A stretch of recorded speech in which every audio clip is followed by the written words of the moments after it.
लेकिन कल जब संसद का उद्घाटन नहीं होगा, 21 दल उसमें शामिल नहीं होंगे।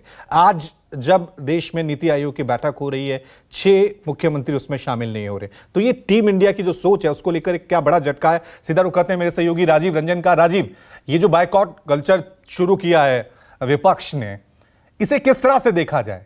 क्या ये एक पार्टी का विरोध हो रहा है, क्या ये नीतियों का विरोध हो रहा है, या क्या फिर ये 2024 का रास्ता तय करने के लिए एक रणनीति विपक्ष की तरफ से बनाई जा रही है? किस तरह से देख रहे हैं इस कल्चर को, बायकॉट कल्चर को?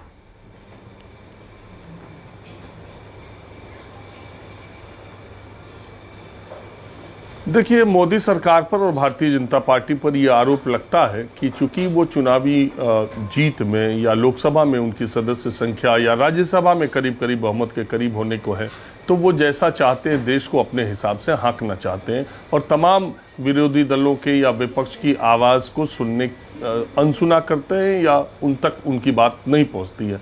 तो ये तमाम मसले जिसकी आप बात कर रहे हैं, चाहे वो संसद के उद्घाटन की बात हो, चाहे वो अध्यादेश की बात हो, और चाहे नीति आयोग में गैर कांग्रेसी विपक्षी दलों के मुख्यमंत्रियों के न आने की बात हो। देखिए, नीति आयोग की बैठक में अगर राज्यों के मुख्यमंत्री ना आए, केंद्र राज्य संबंध को लेकर नीति आयोग, जो पहले योजना आयोग था, उसकी एक महत्वपूर्ण भूमिका संवैधानिक तौर पर तय है और ये संस्था संवैधानिक योजना आयोग बनाई गई थी। हालांकि प्रधानमंत्री नरेंद्र मोदी ने प्रधानमंत्री बनने के बाद उसका नाम बदल दिया, उसका नाम नीति आयोग कर दिया। एक संवैधानिक संस्था है और केंद्र राज्य संबंधों की एक पुल के तौर पर काम करती है।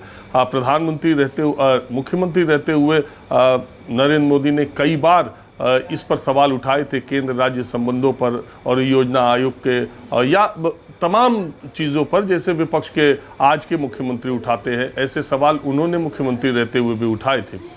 अब सवाल ये उठता है कि मसला ये है कि अब देश 9 साल पूरे कर चुका है प्रधानमंत्री नरेंद्र मोदी के कार्यकाल के और 10वें साल में प्रवेश कर चुका है। तो ऐसी स्थिति में पूरा देश और सियासी दल और सत्ताधारी दल, ये सब के सब 2024 के मोड और मूड में आ चुके हैं। तो प्रधानमंत्री के विरोध का और उसका अकारण विरोध भी नहीं है। देखिए, सुप्रीम कोर्ट ने एक फैसला दिया था जो दिल्ली सरकार के पक्ष में था, लेकिन उसको तुरंत से पेशतर उस फैसले के कुछ ही घंटों के बाद अध्यादेश ला करके सुप्रीम कोर्ट के फैसले को बदलने का काम किया गया। इसके अलावा जो अभी आप राष्ट्रपति को न बुलाए जाने का जो विरोध है, वो नीतिगत विरोध पार्टियों का है। वो ये कह सकते हैं संवैधानिक स्थिति, और ये बिल्कुल जायज़ बात है कि संसद का पार्ट होने के नाते और राष्ट्र का मुखिया होने के नाते अगर संसद भवन का उद्घाटन हो रहा है तो राष्ट्रपति करें, ये जायज़ मांग है। लेकिन उसके बाद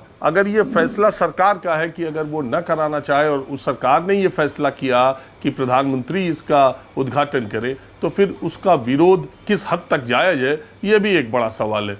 सवाल ये नहीं है कि प्रधानमंत्री नरेंद्र मोदी एक नई संसद भवन जो बन रहा है वो सिर्फ उन्हीं का एक आइडिया है या वो उनकी कोई व्यक्तिगत या भारतीय जनता पार्टी की कोई व्यक्तिगत प्रॉपर्टी है जिसका इस तरह से विरोध किया जाए कि उनके कार्यालय में नहीं जाएंगे, उद्घाटन में नहीं जाएंगे। ये भारत की नई संसद है और इसे बनना ही था क्योंकि पुरानी संसद को 100 साल पूरे हो जाएंगे कुछ दिन में, और पहले से भी ये मांग थी। मीरा कुमार जब लोकसभा अध्यक्ष, मैंने कल ही आपको बताया, तो उन्होंने एक कमेटी बनाई थी कि नई संसद कहाँ और कैसी बनाई जाए।